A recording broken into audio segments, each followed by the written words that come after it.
We just confirmed something that changes the entire picture of this conflict. Intelligence reporting, tanker tracking data, and an official statement from Iran's own military chain of command reveal a system so sophisticated and deliberately constructed that the war you think you have been watching is not the full story. In this briefing, we are going to show you exactly what that system is, who built it, and why it explains everything that happened this morning. Iran's top military commander issued an official statement today, not a social media post, not an anonymous leak, an official statement from Major General Ali Abdollahi of the Qatam al-Anbiya Central Headquarters, the operational nerve center of Iran's armed forces and the Revolutionary Guards. The exact words matter. He said, security in the Persian Gulf and the Sea of Oman is either for everyone or for no one. And then he added, no port in the region will be safe. No port, not just Hormuz, every port, Dubai, Abu Dhabi, Doha, Kuwait City. Ras Tanura, Saudi Arabia's main oil export terminal, the single most critical oil facility on the planet. That is what Iran said this morning. Now, here is what America has not done.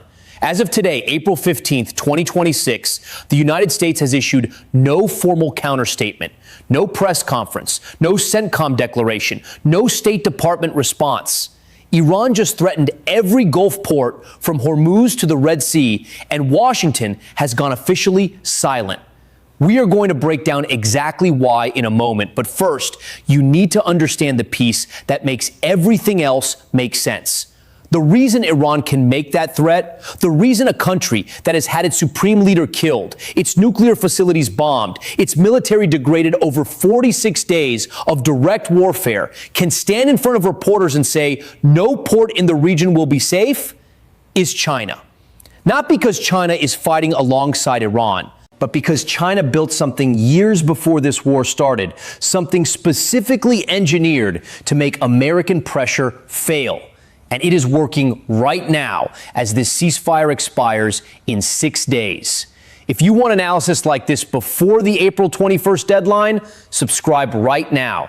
Hit the like button. It helps us reach more people who need to understand what is actually happening here. And share this with someone who deserves the full picture. Let us start with Iran's threat. The coverage has been treating it as a military statement. It is that. But it is primarily a strategic communication, and understanding who Iran is actually talking to is more important than the military dimension alone. Iran is not primarily talking to America. Washington already knows exactly what Iran's capabilities are. America has been at war with Iran for 46 days. Iran is talking to Saudi Arabia, to the UAE, to Kuwait, to Qatar. Every Gulf state with a port, a refinery, an oil terminal, a financial district that depends on global commerce functioning. Iran is saying, if the blockade continues, we will make this your problem, your ports, your oil shipments, your economies. That message lands very differently for Gulf states. Saudi Arabia did not bomb Iran. The UAE did not bomb Iran. These countries have been watching this war with enormous anxiety. And now Iran is officially saying it will expand the conflict to them if the blockade continues. The Saudi response is telling. According to the Wall Street Journal, Saudi Arabia is pressing Washington to abandon the blockade and return to negotiations, fearing it could provoke Iranian retaliation against other critical shipping lanes. The country America has been defending by confronting Iran is now asking America to stop because it is making things worse for Riyadh. That is exactly the diplomatic wedge Iran was trying to create. Now, is this threat credible? Trump suggested otherwise when he said Iran's navy is laying at the bottom of the sea, completely obliterated. But even Trump acknowledged Iran still has fast attack ships. And fast attack ships are exactly what you need to threaten ports and tankers in the Gulf. You do not need an aircraft carrier to destroy a tanker. You need a fast boat, a drone, or a missile. Iran has all three.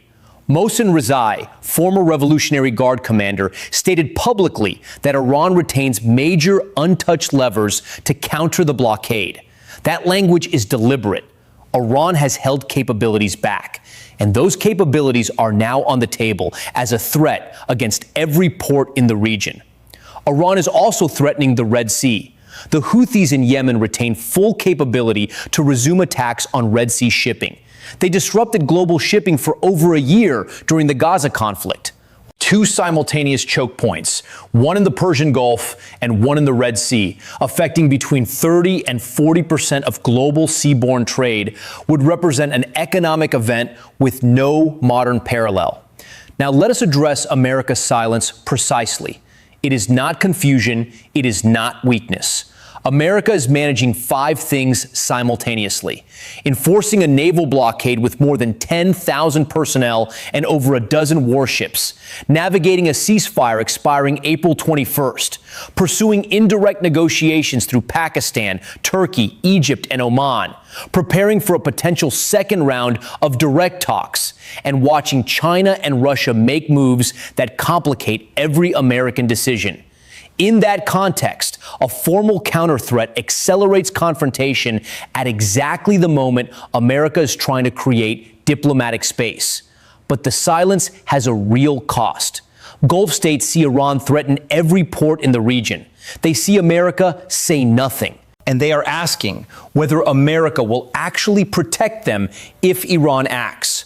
That uncertainty is precisely what Iran is engineering. Iran's threat to Gulf ports is a diplomatic wedge designed to separate America from its Gulf allies by making those allies afraid and America look unresponsive. Quick reminder, if this analysis is useful, subscribe if you have not already. It directly supports coverage like this. Now let us get to China.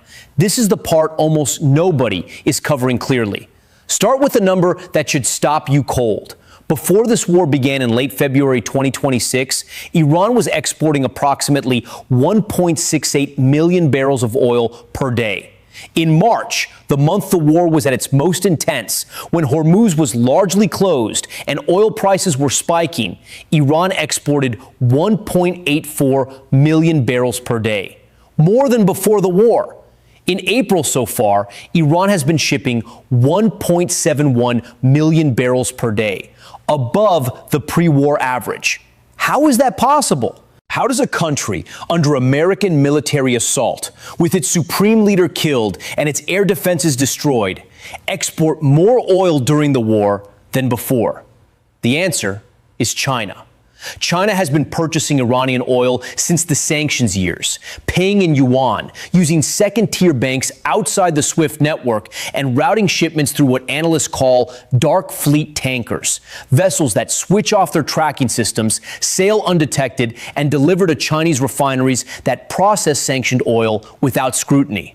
According to tanker tracking services using satellite imagery, 11.7 million barrels of Iranian crude have moved to China since February 28th. Iran is still getting paid. The blockade cannot stop this trade because it was specifically engineered to be unreachable by American enforcement.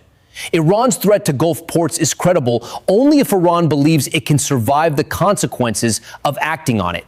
The reason Iran believes it can is China.